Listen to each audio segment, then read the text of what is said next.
Next compound മൈക്രോസ്കോപ്പാണ്. നമ്മളിപ്പോൾ simple microscope പഠിച്ചു കഴിഞ്ഞു. ഇനി കോമ്പൗണ്ട് മൈക്രോസ്കോപ്പാണ്. ആ പേര് പോലെ തന്നെ കോമ്പൗണ്ട് മൈക്രോസ്കോപ്പ് എന്ന് പറയുമ്പോൾ കോമ്പിനേഷനാണ് അവിടെ, മനസ്സിലായോ? അതായത് കോമ്പൗണ്ട് എന്ന് പറയുമ്പോൾ it's A combination of any two types അല്ലേ.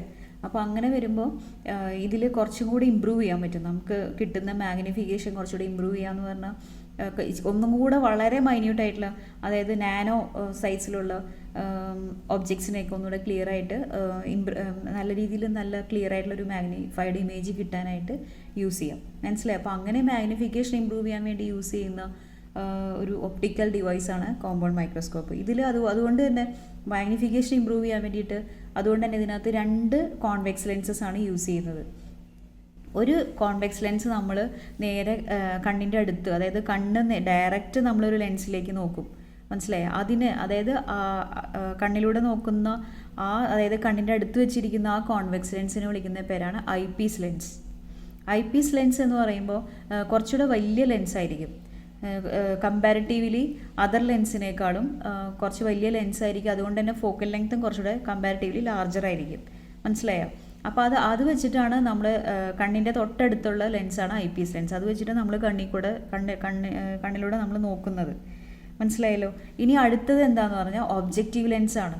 ഒബ്ജക്റ്റീവ് ലെൻസ് എന്ന് പറയുമ്പോൾ ഈ പറഞ്ഞ പോലെ ഒബ്ജക്റ്റ്, അതായത് ഈ ഒബ്ജക്റ്റിൻ്റെ അടുത്ത് വെക്കുന്ന ലെൻസാണ്. അത് കമ്പാരിറ്റീവ്ലി ഐ പീസ് ലെൻസിനെ അപേക്ഷിച്ച് നോക്കുകയാണെങ്കിൽ കുറച്ചുകൂടെ ചെറുതാണ്.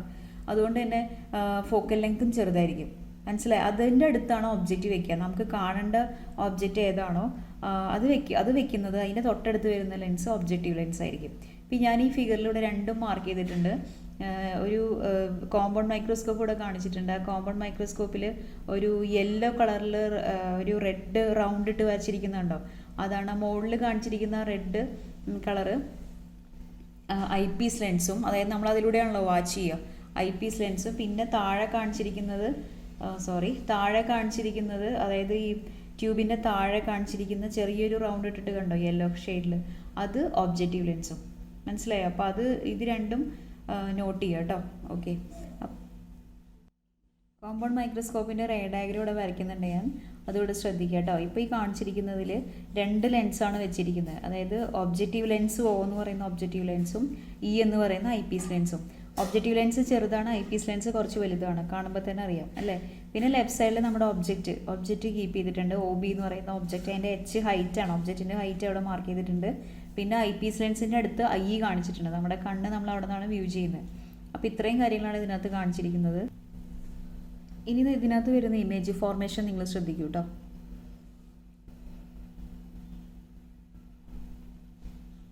ഓക്കെ, കണ്ടോ ഇവിടെ എന്താ സംഭവിച്ചത്? അതായത് എന്താണ് ഒബ്ജക്റ്റ് OB എന്ന് പറയുന്ന ഒബ്ജക്റ്റിൽ നിന്നും റേസ് വരുന്നു, യെല്ലോ കളറിൽ കാണിച്ചിരിക്കുന്നുണ്ടോ? ഓക്കെ, എന്നിട്ട് അത് ഒബ്ജക്റ്റീവ് ലെൻസിലോട്ട് എൻ്റർ ചെയ്തു അല്ലേ? O എന്ന് പറയുന്ന ഒബ്ജക്റ്റീവ് ലെൻസിലോട്ട് എൻ്റർ ചെയ്തു. അവിടെ നിന്ന് റേസ് മീറ്റ് ചെയ്യുന്ന പോയിന്റ് M' എന്ന് മാർക്ക് ചെയ്തു, കണ്ടോ? അപ്പോൾ അത് റിയലായിട്ട് അവിടെ റേസ് മീറ്റ് ചെയ്യുന്നുണ്ട്. അതുകൊണ്ട് തന്നെ ഇവിടെ റിയൽ ഇമേജാണ് ഫോം ചെയ്യുന്നത്. അതായത് ഒബ്ജക്റ്റീവ് ലെൻസിൽ നിന്ന് വരുന്ന ഇമേജ്, അതിൻ്റെ ഹൈറ്റാണ് H' എന്ന് മാർക്ക് ചെയ്തിരിക്കുന്നത്. അപ്പോൾ അതിനെ നമ്മൾ I', M' എന്ന് പേര് കൊടുത്തു. അതായത് ഇമേജ്, ഒബ്ജക്റ്റീവ് ലെൻസിൽ നിന്ന് വരുന്ന ഇമേജിന് I', M' എന്ന് പേര് കൊടുത്തു, മനസ്സിലായോ? അതായത് അത് മാഗ്നിഫൈഡ് ഇമേജാണ്, ഒബ്ജക്റ്റിനേക്കാളും കുറച്ചുകൂടെ ഹൈറ്റ് ഉണ്ട്, അതുകൊണ്ട് തന്നെ മാഗ്നിഫൈഡ് ഇമേജാണ്. പിന്നെ അത് ഇൻവേർട്ടഡ് ആണ്, നിങ്ങൾക്കത് നോക്കിയാൽ തന്നെ അറിയാം. അതിൻ്റെ ആരോ മാർക്ക് താഴോട്ടാണ്, ഒബ്ജക്റ്റിൻ്റെ ആരോ മാർക്ക് മുകളിലോട്ടായിരുന്നു. അപ്പോൾ അത് ആരോ മാർക്ക് കാണിച്ചിരിക്കുന്നതിൻ്റെ ഉദ്ദേശം എന്താണെന്ന് പറഞ്ഞാൽ അത് ഇൻവേർട്ടഡ് ആണോ എന്ന് അറിയാൻ വേണ്ടിയിട്ടാണ്. അപ്പോൾ അത് താഴോട്ടായതുകൊണ്ട് തന്നെ ഇൻവേർട്ടഡ് ഇമേജാണ് വരുന്നത്. മാഗ്നിഫൈഡ് ഇമേജാണ്, ഇൻവേർട്ടഡ് ഇമേജാണ്. പിന്നെ അത് റിയലായിട്ട് മീറ്റ് ചെയ്യുന്നത് കൊണ്ട് തന്നെ റിയൽ ഇമേജും കൂടിയാണ്, മനസ്സിലായോ? അപ്പോൾ OB എന്ന് പറയുന്ന ഒബ്ജക്റ്റിൻ്റെ ഒബ്ജക്റ്റീവ് ലെൻസ് ഫോം ചെയ്യുന്ന ഇമേജാണ് I', M'. അത്രയാണ് ഇവിടെ കാണിച്ചിരിക്കുന്നത്. അതേപോലെ തന്നെ ഡിസ്റ്റൻസ് ഒക്കെ മാർക്ക് ചെയ്തിട്ടുണ്ട്. ഒബ്ജക്റ്റ് ഡിസ്റ്റൻസ് U എന്നും, അതുപോലെ ഇമേജ് ഡിസ്റ്റൻസ് ഇവിടെ മാർക്ക് ചെയ്തിട്ടില്ല. ഫോക്കൽ ലെങ്ത് മാർക്ക് ചെയ്തിട്ടുണ്ട്, ബട്ട് ഫോക്കൽ ലെങ്ത് FO എന്ന് മാർക്ക് ചെയ്തിട്ടുണ്ട്. FO എന്ന് പറഞ്ഞാൽ എന്താ? അതായത് ഈ ഫോക്കൽ ലെങ്ത് ഓഫ് ഒബ്ജക്റ്റീവ് ലെൻസാണ് FO. അതുപോലെ FE എന്ന് പറയുന്നത് എന്താ? Focal length of I Ps lens ഇവിടെ മാർക്ക് ചെയ്തിട്ടുണ്ട്. പിന്നെ എല്ല് എന്ന് പറയുന്നത് അതായത് ഈ ഐ ഡാഷ് എം ഡാഷ് വരെയുള്ള അത് എല്ല് എന്ന് പറയുന്നത് തന്നെയാണ് ഇവിടെ ഇമേജ് ഡിസ്റ്റൻസ് ആയിട്ട് എടുത്തിരിക്കുന്നത്. വി എന്ന് മാർക്ക് ചെയ്തിട്ടില്ല എന്നേ ഉള്ളൂ. മനസ്സിലായോ? അതായത് ഇമേജ് ഡിസ്റ്റൻസ് ഇവിടെ എല്ലായിട്ടാണ് എടുത്തിരിക്കുന്നത്. അപ്പോൾ ഒപ്റ്റിക് സെൻറ്റർ വരെ വരയ്ക്കണം. ഇപ്പോൾ ഇതിനകത്ത് എല്ല് വരെ ഒരു ആരോ മാർക്ക് ഇട്ട് വെച്ചിട്ടേ ഉള്ളൂ. അപ്പോൾ ഇമേജ് ഡിസ്റ്റൻസ് എല്ല് മാർക്ക് ചെയ്തിട്ടുണ്ട്, പിന്നെ യു മാർക്ക് ചെയ്തിട്ടുണ്ട്, പിന്നെ എഫ് ഇയും എഫ് ഒയും. ഇനി എന്താ സംഭവിക്കണമെന്ന് നോക്കാം കേട്ടോ. ഇനി ഈ റേസ് അതായത് ഈ മീറ്റ് ചെയ്തതിന് ശേഷം ഈ ഐ ഡാഷ് എം ഡാഷ് എന്ന് പറയുന്ന ഇമേജ് ഫോം ചെയ്തതിന് ശേഷം പിന്നീട് ആ റേസിന് എന്ത് സംഭവിക്കുന്നു? അത് ഐ പീസ് ലെൻസിലോട്ട് എൻ്റർ ചെയ്യും. ശ്രദ്ധിച്ചോളൂ, കണ്ടോ? എന്ത് ചെയ്തു? അത് മീറ്റ് ചെയ്തതിന് ശേഷം പിന്നെ ആ റേസ് ഐ പീസ് ലെൻസിലോട്ട് എൻ്റർ ചെയ്ത് ഐ പീസ് ലെൻസിൽ നിന്ന് നമ്മുടെ കണ്ണിലേക്ക് എത്തുന്നു. കണ്ണിൽ നിന്ന് അപ്പോൾ നമുക്കത് ഒരു വെർച്വൽ കണ്ണിലേക്ക് എത്തുമ്പോൾ അതെന്താ പറയുക, അവർ അതായത് ഐ പീസ് ലെൻസിൽ നിന്ന് വരുന്ന ഇമേജ് ഒരിക്കലും അവർ റിയലി മീറ്റ് ചെയ്യുന്നില്ല. പക്ഷേ കണ്ണിലൂടെ നോക്കുന്ന സമയത്ത് അത് വെർച്വലി മീറ്റ് ചെയ്യുന്ന പോലെ നമുക്ക് തോന്നും. മനസ്സിലായത്? അതാണ് വെർച്വൽ റേസ് ആയതുകൊണ്ടാണ് ഡോട്ടഡ് ലൈൻ ഇട്ട് വരച്ചിരിക്കുന്നത്. അതായത് ഈ ഐ പീസ് ലെൻസിൽ നിന്ന് പുറത്തേക്ക് വരുന്ന റേസിൻ്റെ എക്സ്റ്റെൻഡ് റേസ് എന്ത് ചെയ്തു? എക്സ്റ്റെൻഡ് റേസ് ഡോട്ടിട്ട് വരച്ച് മീറ്റ് ചെയ്യിപ്പിച്ചു. മനസ്സിലായോ? മീറ്റ് ചെയ്യുന്ന പോലെ തോന്നും. അപ്പോൾ അതിന് നമ്മൾ എം എന്ന് പേര് കൊടുത്തു. ഓക്കെ, മീറ്റ് ചെയ്യുന്ന പോയിന്റിൽ എം എന്ന് പേര് കൊടുത്തു. അത് ഹൈറ്റ്, അതിൻ്റെ ഇമേജ് ഐ എം എന്ന് മാർക്ക് ചെയ്തു. മനസ്സിലായോ? അതിൻ്റെ ഹൈറ്റ് നോക്കിയാൽ വലിയ ഹൈറ്റാണ്, പക്ഷേ ഇൻവേർട്ടഡ് ആണ് അല്ലേ? താഴോട്ടാണ് ആരോ മാർക്ക്. ഇൻവേർട്ടഡ് ആണ്, ഹൈലി മാഗ്നിഫൈഡ് ആണ്. അതുപോലെ റിയലായിട്ട് മീറ്റ് ചെയ്യുന്നില്ലാത്തതുകൊണ്ട് തന്നെ അത് എന്ത് ഇമേജ് ആയിരിക്കും? വെർച്വൽ ഇമേജും കൂടിയാണ്. മനസ്സിലായി? അപ്പോൾ ആക്ച്വലി ഇവിടെ രണ്ട് മാഗ്നിഫിക്കേഷനാണ് ഇവിടെ നടക്കുന്നത്. അതായത് രണ്ട് മാഗ്നിഫിക്കേഷൻ എന്ന് പറഞ്ഞാൽ ഒബ്ജക്റ്റീവ് ലെൻസിൽ നിന്ന് വരുന്ന ഒരു ഇമേജ് ഫോർമേഷൻ ഉണ്ടാവുന്നുണ്ട്. അത് ഐ ഡാഷ് എം ഡാഷ് എന്ന് പേര് കൊടുത്തു. പിന്നെ ഐ പീസ് ലെൻസിൽ നിന്ന് ഒരു ഇമേജ് ഫോർമേഷൻ ഉണ്ടാവുന്നുണ്ട്. അതെന്തോ ഐ പീസ് ലെൻസിൽ നിന്ന് ഒരു ഇമേജ് ഫോർമേഷൻ ഉണ്ടാവുന്നുണ്ട്. അതെന്താ പേര് കൊടുത്ത്? ഐ എം എന്ന് പേര് കൊടുത്തു. മനസ്സിലായ? പക്ഷേ ഒബ്ജക്റ്റീവ് ലെൻസിൻ്റെ ഒബ്ജക്റ്റ് ഏതാ? ഒ ബി ആണ്. ഒബ്ജക്റ്റീവ് ലെൻസിൻ്റെ ഇമേജ് ഏതാ? ഐ ഡാഷ് എം ഡാഷ് ആണ് അല്ലേ? അതേ സ്ഥാനത്ത് ഐ പീസ് ലെൻസിൻ്റെ ഒബ്ജക്റ്റ് ഏതാ? ഐ പീസ് ലെൻസിലോട്ട് വരുന്ന റേസ് എവിടെ നിന്ന് വരുന്നതാ? അതായത് ഒബ്ജക്റ്റീവ് ലെൻസിൻ്റെ ഇമേജിൽ നിന്ന് വരുന്നതല്ലേ ഐ പീസ് ലെൻസിലോട്ട് എൻ്റർ ചെയ്യുന്നത്. അപ്പോൾ ഐ പീസ് ലെൻസിൻ്റെ ഒബ്ജക്റ്റ് ഏതാ? ഐ ഡാഷ് എം ഡാഷ് ആണ്. മനസ്സിലായോ? ഐ പീസ് ലെൻസിൻ്റെ ഒബ്ജക്റ്റ് എന്ന് പറയുന്നത് ഒബ്ജക്റ്റീവ് ലെൻസിൻ്റെ ഇമേജാണ്. അതായത് ഐ ഡാഷ് എം ഡാഷ് ആണ് ഐ പീസ് ലെൻസിൻ്റെ ഒബ്ജക്റ്റ്. പിന്നെ അതിൽ നിന്ന് ഇമേജ് ഫോം ചെയ്യുന്നതാണ് ഐ എം. മനസ്സിലായോ? അപ്പോൾ പിന്നെ നിങ്ങൾ വേറൊരു കാര്യം കൂടെ ശ്രദ്ധിച്ച് നോക്കിക്കഴിഞ്ഞാൽ ഈ ഐ പീസ് ലെൻസിനെ മാത്രം എടുക്കുകയാണെങ്കിൽ, അതായത് ഇത്രയും ഭാഗത്തിനെ നമ്മൾ കട്ട് ചെയ്ത് കളയുകയാണെങ്കിൽ ഐ പീസ് ലെൻസ് മാത്രം നോക്കുകയാണെങ്കിൽ ഐ പീസ് ലെൻസിൻ്റെ ലെഫ്റ്റ് സൈഡിൽ തലതിരിച്ച, അതായത് ഒരു താഴോട്ട് ആരോ മാർക്ക് ഇട്ട ഒരു ഒബ്ജക്റ്റ് വെച്ചിരിക്കുന്നു. ഇവിടെ object I dash M dash ആണ്. അതേ സൈഡിൽ തന്നെ ഒരു ഹൈലി മാഗ്നിഫൈഡ് ആയിട്ടുള്ള ഇമേജ് ഫോം ചെയ്യുന്നു. ഐ എം എന്ന് പറയുന്ന വെർച്വൽ, അതുപോലെ തന്നെ ഹൈലി മാഗ്നിഫൈഡ് ആയിട്ടുള്ള ഇമേജ് സെയിം സൈഡിൽ, അതായത് ഒബ്ജക്റ്റിൻ്റെ സെയിം സൈഡിൽ ഇമേജും ഫോം ചെയ്യുന്നു. സോ ഐ പീസ് ലെൻസിൻ്റെ മാത്രം നോക്കിക്കഴിഞ്ഞാൽ അതൊരു സിമ്പിൾ മൈക്രോസ്കോപ്പ് പോലെ ആക്ട് ചെയ്യുന്നില്ലേ? മനസ്സിലായോ? അതായത് ഐ പീസ് ലെൻസ് ഒരു സിമ്പിൾ മൈക്രോസ്കോപ്പ് പോലെ ആക്ട് ചെയ്യുന്നു. അതുകൊണ്ട് തന്നെ നമുക്ക് വേണമെങ്കിൽ കോമ്പൗണ്ട് മൈക്രോസ്കോപ്പിൻ്റെ ഇക്വേഷൻ എന്നുള്ള രീതിയിൽ വേണമെങ്കിൽ കൊടുക്കാം. ഓരോ ഒബ്ജക്റ്റീവ് ലെൻസും ഒരു സിമ്പിൾ മൈക്രോസ്കോപ്പും കൂടിയതാണ് കോമ്പൗണ്ട് മൈക്രോസ്കോപ്പ്. മനസ്സിലായോ? ഒരു ഒബ്ജക്റ്റീവ് ലെൻസും ഒരു സിമ്പിൾ മൈക്രോസ്കോപ്പും കൂടുമ്പോഴാണ് ഒരു കോമ്പൗണ്ട് മൈക്രോസ്കോപ്പ് ആവുന്നത്. മനസ്സിലായല്ലോ? അപ്പോൾ ഇവിടെ ഈ റേ ഡയഗ്രം നിങ്ങൾ വരയ്ക്കണം. ഈ പറയുന്ന സെൻറ്റൻസ് എല്ലാം എഴുതണം. വളരെ കറക്റ്റായിട്ട് ഇതെല്ലാം എല്ലാം എഴുതിയെടുക്കുക. ഇത്രയും പോയിന്റ്സ് തന്നെ മതി. മനസ്സിലായോ? ഇനി ഐ പീസ് ലെൻസ് നമുക്ക് വേണമെങ്കിൽ അഡ്ജസ്റ്റ് ചെയ്യാം. I dash M dash clear ആയിട്ട് കിട്ടുന്ന രീതിയിലേക്ക്, അത് ഫോക്കൽ ലെങ്ത്തിൻ്റെ ഉള്ളിൽ വരത്തക്ക രീതിയിലേക്ക് വേണമെങ്കിൽ, ക്ലിയർ ആയിട്ട് കിട്ടാത്തക്ക രീതിയിൽ വേണമെങ്കിൽ അഡ്ജസ്റ്റ് ചെയ്യാം. ഓക്കെ. പിന്നെ അപ്പോൾ നമ്മളിവിടെ ഒരു ഇമ്പോർട്ടൻറ്റ് പോയിന്റ് എന്ന് പറഞ്ഞാൽ ഇവിടെ ശ്രദ്ധിക്കേണ്ട കാര്യം, ഈ ഐ പീസ് ലെൻസ് ഒരു സിമ്പിൾ മൈക്രോസ്കോപ്പ് പോലെ ആക്ട് ചെയ്യുന്നു. അതാണ് ഇവിടെ എഴുതിയിരിക്കുന്നത്, സിമ്പിൾ മാഗ്നിഫയർ എന്ന്. മനസ്സിലായി? അതായത് സിമ്പിൾ മൈക്രോസ്കോപ്പ് പോലെ ഐ പീസ് ലെൻസ് ആക്ട് ചെയ്യുന്നുണ്ട് എന്നുള്ള പോയിന്റ് വളരെ ഇമ്പോർട്ടൻ്റ് ആണ്. ഈ റേ ഡയഗ്രം വരയ്ക്കുക, അതിനകത്ത് എല്ലാ ഡിസ്റ്റൻസും മാർക്ക് ചെയ്യുക, ഈ പറയുന്ന പോയിന്റ്സ് എല്ലാം എഴുതുക. അപ്പം നമുക്ക് ഫൈനൽ ഇമേജ് കിട്ടിക്കഴിഞ്ഞു അല്ലേ. ഫൈനൽ ഇമേജ് എന്ന് പറയുന്നത് IM ആണ്. അപ്പോൾ അതിലേക്കുള്ള distance least distance of distinct ഡിവിഷനിലോട്ട് നമ്മൾ അഡ്ജസ്റ്റ് ചെയ്ത് കഴിഞ്ഞാൽ ക്യാപിറ്റൽ D എന്ന് പറയാം. ഇമേജ് ഡിസ്റ്റൻസ് ക്യാപിറ്റൽ D എന്ന് മാർക്ക് ചെയ്തു, V അല്ല ക്യാപിറ്റൽ D എന്ന് മാർക്ക് ചെയ്തു.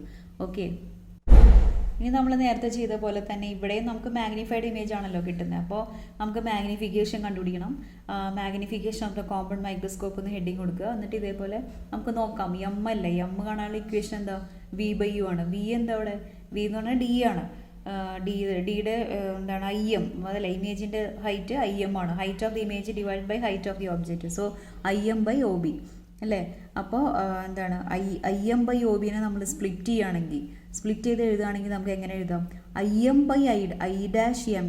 അതെന്താ IM/I'(M') എന്ന് പറഞ്ഞാൽ എന്താ ഇൻറ്റു I'(M')/OB എന്ന് എഴുതാം. അതെന്താ ഉദ്ദേശിക്കുന്നതെന്ന് പറഞ്ഞാൽ IM/I'(M') എന്ന് പറഞ്ഞാൽ image divided by object of the eyepiece lens, അതാണ് ഉദ്ദേശിക്കുന്നത്. IM/I'(M') എന്ന് പറഞ്ഞാൽ ഐപീസ് ലെൻസിൻ്റെ മാഗ്നിഫിക്കേഷനാണ്. ഐപീസ് ലെൻസിൻ്റെ മാഗ്നിഫിക്കേഷൻ, ഐപീസ് ലെൻസിൻ്റെ ഇമേജ് എന്താ IM, ഐപീസ് ലെൻസിൻ്റെ ഒബ്ജക്റ്റ് എന്താ I'(M'). മനസ്സിലായോ? അപ്പോൾ ഇമേജ് ബൈ ഒബ്ജക്റ്റ്, അതാണ് IM/I'(M') ഇൻറ്റു. ഇനി അടുത്തത് ഒബ്ജക്റ്റീവ് ലെൻസിൻ്റെ മാഗ്നിഫിക്കേഷൻ. ഒബ്ജക്റ്റീവ് ലെൻസിൻ്റെ മാഗ്നിഫിക്കേഷൻ എന്താണ്, അതായത് image divided by object. Objective ലെൻസിൻ്റെ ഇമേജ് ഏതാ, I'(M') ആണ് അല്ലേ. അപ്പോൾ I'(M') ഡിവൈഡഡ് ബൈ അതിൻ്റെ ഒബ്ജക്റ്റ് ഏതാ, OB. മനസ്സിലായോ? അപ്പോൾ അതാണ് ഇവിടെ താഴെ എഴുതിയിരിക്കുന്നത്. അതായത് M എന്ന ടോട്ടൽ, ഈ സിസ്റ്റത്തിൻ്റെ ടോട്ടൽ മാഗ്നിഫിക്കേഷൻ എന്ന് പറയുന്നത് ഐപീസ് ലെൻസിൻ്റെ മാഗ്നിഫിക്കേഷൻ ഇൻറ്റു ഒബ്ജക്റ്റീവ് ലെൻസിൻ്റെ മാഗ്നിഫിക്കേഷനാണ്. മനസ്സിലായി? അപ്പോഴാണ് അതിൻ്റെ ടോട്ടൽ മാഗ്നിഫിക്കേഷൻ ഈ ഒരു സിസ്റ്റമായിട്ട് വർക്ക് ചെയ്യുകയാണെങ്കിൽ, ആക്ട് ചെയ്യുകയാണെങ്കിൽ ഈ ഒരു സിസ്റ്റത്തിൻ്റെ മാഗ്നിഫിക്കേഷൻ എന്ന് പറയുന്നത് ഈ രണ്ട് ലെൻസിൻ്റെയും മാഗ്നിഫിക്കേഷൻ്റെ പ്രോഡക്റ്റാണ്. മനസ്സിലായല്ലോ? അപ്പോൾ അതങ്ങനെ ചെയ്തു. അപ്പോൾ അങ്ങനെയാണ് M = IM/OB വരുന്നത്. മനസ്സിലായോ? ഓക്കെ, നമ്മൾ നേരത്തെ പറഞ്ഞു ഐപീസ് ലെൻസ് നമ്മളൊരു സിമ്പിൾ മൈക്രോസ്കോപ്പ് പോലെ ആക്ട് ചെയ്യണമെന്ന് പറഞ്ഞു. അതുകൊണ്ട് തന്നെ നമുക്കറിയാം സിമ്പിൾ മൈക്രോസ്കോപ്പിൻ്റെ മാഗ്നിഫിക്കേഷൻ്റെ ഇക്വേഷൻ നമ്മൾ നേരത്തെ പഠിച്ചു അല്ലേ. അതെന്തായിരുന്നു, M = 1+D/F ആയിരുന്നു. അപ്പോൾ അതേപോലെ ഐപീസ് ലെൻസ് ഒരു സിമ്പിൾ മൈക്രോസ്കോപ്പ് പോലെ ആക്ട് ചെയ്യുന്നതുകൊണ്ട് ആ മാഗ്നിഫിക്കേഷൻ ഇക്വേഷൻ, ആ സെയിം ഇക്വേഷൻ എഴുതിയാൽ മതി. ME എന്ന് പറയുന്നത് ഐപീസ് ലെൻസിൻ്റെ മാഗ്നിഫിക്കേഷൻ = 1+D/FE. FE ഉദ്ദേശിക്കുന്നത് focal length of eyepiece lens. Okay, ഇനി അതേപോലെ അടുത്തത് മാഗ്നിഫിക്കേഷൻ ഓഫ് ഒബ്ജക്റ്റീവ് ലെൻസ്. അതിൻ്റെ നമ്മൾ സാധാരണ V/U. ഓക്കെ, V/U എന്ന് എഴുതി. ഇനി ഇതിനകത്ത് സബ്സ്റ്റിറ്റ്യൂട്ട് ചെയ്യുകയാണെങ്കിൽ M = V/U ഓഫ് 1+D/FE എന്ന് എഴുതി. മനസ്സിലായോ? ഓക്കെ, ഇനി നമ്മൾ ഇതിനകത്ത് സബ്സ്റ്റിറ്റ്യൂട്ട് ചെയ്യാൻ പോവുകയാണ്. അപ്പോൾ അതിനു മുമ്പ് നമുക്ക് ഈ V എന്ന് പറയുന്ന ലെറ്റർ എന്ന് പറയുന്നത്, അതായത് ഇമേജ് ഡിസ്റ്റൻസ് ആണ്. Image distance of objective lens നമ്മൾ നേരത്തെ പറഞ്ഞു, പക്ഷെ അതവിടെ മാർക്ക് ചെയ്തിട്ടില്ല. പക്ഷെ അതിന് പകരം ലെങ്ത് ആണ്, ഈ ക്യാപിറ്റൽ ലെങ്ത് L ആണ് മാർക്ക് ചെയ്തിരിക്കുന്നത്. എന്ന് പറഞ്ഞാൽ ഇവിടെ L ഉദ്ദേശിക്കുന്നത് ആ ട്യൂബിൻ്റെ ലെങ്ത് ആണ്. അതായത് ഈ ഒബ്ജക്റ്റീവ് ലെൻസ് ഇറക്കി വെച്ചിരിക്കുന്ന, ഒബ്ജക്റ്റീവ് ലെൻസ് ഒരു ട്യൂബിലായിരിക്കുമല്ലോ ഇറക്കി വെച്ചിട്ടുണ്ടാവുക, ആ ട്യൂബിൻ്റെ ലെങ്ത്ത് ഓൾമോസ്റ്റ് എന്താണ് അതിൻ്റെ, അതായത് ആ ട്യൂബ് ലെങ്ത്തിലാണ് അത് ഇമേജ് ഫോം ചെയ്യണമെന്നുള്ള മീനിങ്ങിലാണ്. അപ്പോൾ അങ്ങനെ ആയിരിക്കും ഒബ്ജക്റ്റീവ് ലെൻസിൽ ഇമേജ് ഫോം ചെയ്യുന്നത്. അപ്പോൾ അതിൻ്റെ ഇമേജ് ഡിസ്റ്റൻസ് V എന്ന് പറയുന്നത് ആ ട്യൂബിൻ്റെ ലെങ്ത്താണ്. സോ V = L എന്ന് എഴുതാം. മനസ്സിലായോ? Image distance = length of the tube. അതേപോലെ അങ്ങനെ എടുക്കുകയാണെങ്കിൽ, അതായത് ലെങ്ത് ഓഫ് ദ ട്യൂബിലാണ്, ലെങ്ത് ഓഫ് ദ ട്യൂബും ഇമേജ് ഡിസ്റ്റൻസും സെയിം ആണ് എന്ന് പറയുകയാണെങ്കിൽ U അപ്പോൾ എവിടെ വെക്കണം, അതായത് ഒബ്ജക്റ്റ് അപ്പോൾ എവിടെ കീപ്പ് ചെയ്യണം, ഒബ്ജക്റ്റ് വരേണ്ടത് ഈ ഒബ്ജക്റ്റീവ് ലെൻസിൻ്റെ ഫോക്കൽ ലെങ്ത്തിൻ്റെ ഉള്ളിലായിരിക്കണം, അല്ലെങ്കിൽ ഫോക്കൽ ലെങ്ത്തിലായിരിക്കണം. അതിൻ്റെ ഫോക്കൽ ലെങ്ത്ത് എത്രയാണോ ആ ഡിസ്റ്റൻസിൽ വേണം ഒബ്ജക്റ്റ് വയ്ക്കാൻ. ഇതൊരു കണ്ടീഷൻ പോലെയാണ്. മനസ്സിലായോ? അതായത് ഇഫ് V = L ആണെങ്കിൽ U = FO എന്ന് എഴുതി കഴിഞ്ഞാൽ പിന്നെ അതിൽ സബ്സ്റ്റിറ്റ്യൂട്ട് ചെയ്താൽ M = L/FO ഓഫ് 1+D/FE എന്ന് എഴുതാം. മനസ്സിലായോ? എന്നിട്ട് ഇതിപ്പോൾ നമ്മളൊരു ഫൈനൽ എക്സ്പ്രഷൻ ആയി കഴിഞ്ഞു. മനസ്സിലായോ? അതായത് മാഗ്നിഫിക്കേഷൻ്റെ ഫൈനൽ എക്സ്പ്രഷനിലേക്ക് എത്തി കോമ്പൗണ്ട് മൈക്രോസ്കോപ്പിന്. ഇതൊരു കോളത്തിനകത്ത് ഇടുക കേട്ടോ, കാണാതെ പഠിക്കുക. ഓക്കെ, പിന്നെ നമ്മൾ വേറൊരു കണ്ടീഷൻ അപ്ലൈ ആണെങ്കിൽ, നമ്മൾ സിമ്പിൾ മൈക്രോസ്കോപ്പിൽ കണ്ട പോലെ തന്നെ ഇമേജ് ഇൻഫിനിറ്റിയിലാണ് ഫോം ചെയ്യണമെന്നുണ്ടെങ്കിൽ നമ്മൾ അഡീഷൻ കളഞ്ഞു അല്ലേ. അതായത് എന്താണ് D/F എന്നുള്ളൊരു എക്സ്പ്രഷനിലേക്ക് വന്ന പോലെ ഇവിടെ അതുപോലെ നമ്മൾ L by F O into D/FE എന്നുള്ള എക്സ്പ്രഷനിലേക്ക് വരികയാണ്. ഇതൊരു കണ്ടീഷനാണ്. ഇക്വേഷൻ കാണാതെ പഠിച്ചാൽ മതി. ഇമേജ് ഇൻഫിനിറ്റിയിലാണ് ഫോം ചെയ്യണമെന്നുണ്ടെങ്കിൽ M=L/FO ഇൻറ്റു D/FE ഇത് കാണാതെ പഠിക്കുക. അപ്പോൾ ഇത്രയും കാര്യങ്ങളാണ് കോമ്പൗണ്ട് മൈക്രോസ്കോപ്പിലുള്ളത്. അപ്പോൾ ഇതിൻ്റെ റേ ഡയഗ്രം ഒക്കെ വളരെ മസ്റ്റാണ്. അതുപോലെ തന്നെ ഇതിൽ വരുന്ന വളരെ ഇമ്പോർട്ടൻ്റ് ആയിട്ടുള്ള പോയിന്റ് എന്ന് പറഞ്ഞാൽ ഐ പീസ് ലെൻസ് ഒരു സിമ്പിൾ മൈക്രോസ്കോപ്പ് പോലെ ആക്ട് ചെയ്യണു എന്നുള്ള കാര്യമാണ് നിങ്ങൾ ശ്രദ്ധിക്കേണ്ടത്. അതുപോലെ ഇവിടെ 2 മാഗ്നിഫിക്കേഷനാണ് നടക്കുന്നത്. ഒബ്ജക്റ്റീവ് ലെൻസിൻ്റെ ഒരു മാഗ്നിഫിക്കേഷൻ വരും, അതുപോലെ ഐ പീസ് ലെൻസിൻ്റെ ഒരു മാഗ്നിഫിക്കേഷൻ വരും. അതിൻ്റെ രണ്ടിൻ്റെയും ടോട്ടൽ പ്രോഡക്റ്റ് ആണ് ഈ ഒരു സിസ്റ്റത്തിൻ്റെ മാഗ്നിഫിക്കേഷൻ ഫൈനൽ ഇമേജ് ആയിട്ട് നമുക്ക് കിട്ടുന്നത്. അതുകൊണ്ട് നിങ്ങൾ മാഗ്നിഫിക്കേഷൻ ഡിറൈവ് ചെയ്യുമ്പോൾ അതേപോലെ തന്നെ വേണം സ്റ്റെപ്സ് എഴുതാൻ. മനസ്സിലായി? അതായത് ഒബ്ജക്റ്റീവ് ലെൻസിൻ്റെ മാഗ്നിഫിക്കേഷൻ, അതുപോലെ ഐ പീസ് ലെൻസിൻ്റെ മാഗ്നിഫിക്കേഷൻ ME ഇൻറ്റു MO എന്ന് വേണം എഴുതാൻ. മനസ്സിലായി? അതേപോലെ ഡിറൈവ് ചെയ്യണം. അതേപോലെ വേറൊരു കാര്യം ശ്രദ്ധിക്കേണ്ടത്, ഈ ഒബ്ജക്റ്റീവ് ലെൻസിൽ നിന്ന് വരുന്ന ഇമേജ് ആയിരിക്കും ഐ പീസ് ലെൻസിൻ്റെ ഒബ്ജക്റ്റായിട്ട് ആക്ട് ചെയ്യുക. മനസ്സിലായോ? അതായത് ഫസ്റ്റ് ലെൻസിൻ്റെ ഔട്ട്പുട്ടായിരിക്കും സെക്കൻഡ് ലെൻസിൻ്റെ ഇൻപുട്ടായിട്ട് ആക്ട് ചെയ്യുന്നത്. മനസ്സിലായോ? അപ്പോൾ അങ്ങനെയൊക്കെ ശ്രദ്ധിച്ച് മനസ്സിലാക്കി പഠിച്ചാൽ ഈ 2 മൈക്രോസ്കോപ്പ് എളുപ്പമാണ്. സിമ്പിൾ മൈക്രോസ്കോപ്പും കോമ്പൗണ്ട് മൈക്രോസ്കോപ്പും. ആദ്യം സിമ്പിൾ മൈക്രോസ്കോപ്പ് പഠിച്ചിട്ടേ കോമ്പൗണ്ട് മൈക്രോസ്കോപ്പ് പഠിക്കാവൂ. കാരണം സിമ്പിൾ മൈക്രോസ്കോപ്പ് കാരണം ഇവിടെ ഒരു ഐ പീസ് ലെൻസ് സിമ്പിൾ മൈക്രോസ്കോപ്പായിട്ട് ആക്ട് ചെയ്യണമെന്ന് പറയുന്നുണ്ടല്ലോ. അപ്പോൾ സിമ്പിൾ മൈക്രോസ്കോപ്പ് എന്താണെന്ന് അറിഞ്ഞാലേ കോമ്പൗണ്ട് മൈക്രോസ്കോപ്പ് പഠിക്കാൻ പറ്റുള്ളൂ. അപ്പോൾ അതാദ്യം 2ൻ്റെയും റേ ഡയഗ്രം വരയ്ക്കാൻ പഠിക്കണം. വളരെ ഇമ്പോർട്ടൻ്റ് ആണ്. ഇതിനകത്ത് ഏതെങ്കിലും ഒന്ന് ഷുവർ ക്വസ്റ്റ്യനുമാണ് കേട്ടോ. ഒന്നുകിൽ സിമ്പിൾ മൈക്രോസ്കോപ്പ് വരാം, അല്ലെങ്കിൽ കോമ്പൗണ്ട് മൈക്രോസ്കോപ്പ് വരാം. ഇതിൻ്റെ ഡെറിവേഷനും വളരെ ബ്രീഫായിട്ടാണ് ഡെറിവേഷൻ തന്നിരിക്കുന്നത്. അപ്പോൾ അതും എഴുതാൻ പഠിക്കുക, ഡിറൈവ് ചെയ്യാൻ പഠിക്കുക. പിന്നെ അതിൻ്റെ പോയിൻറ്റ്സ് ഞാനിവിടെ നേരത്തെ കാണിച്ചിട്ടുണ്ടായിരുന്നു. അത് നോട്ടിൽ അതേപടി കോപ്പി ചെയ്താൽ മതി. നേരത്തെ കോമ്പൗണ്ട് മൈക്രോസ്കോപ്പ് ആണെങ്കിലും സിമ്പിൾ മൈക്രോസ്കോപ്പ് ആണെങ്കിലും കാണിച്ചിട്ടുണ്ടായിരുന്നല്ലോ. അപ്പോൾ അത് 2ലും കാണിച്ചിട്ടുണ്ടായിരുന്നു. അപ്പോൾ അത് രണ്ടും ഈ കാണിച്ചിരിക്കുന്ന ഭാഗങ്ങൾ ഇതേപടി കോപ്പി ചെയ്താൽ മതി. ഓക്കെ, ഇതൊക്കെ അങ്ങനെ തന്നെ കോപ്പി ചെയ്യുക. ഇതാണ് അതിൻ്റെ നോട്ട്സ് എന്ന് പറയുന്നത് തന്നെയാണ്. ഇത് തന്നെ നോട്ട് ചെയ്താൽ മതി. ഓക്കെ, പിന്നെ അതിൻ്റെ ഡെറിവേഷൻ അതേപടി കോപ്പി ചെയ്യാം. ഓക്കെ.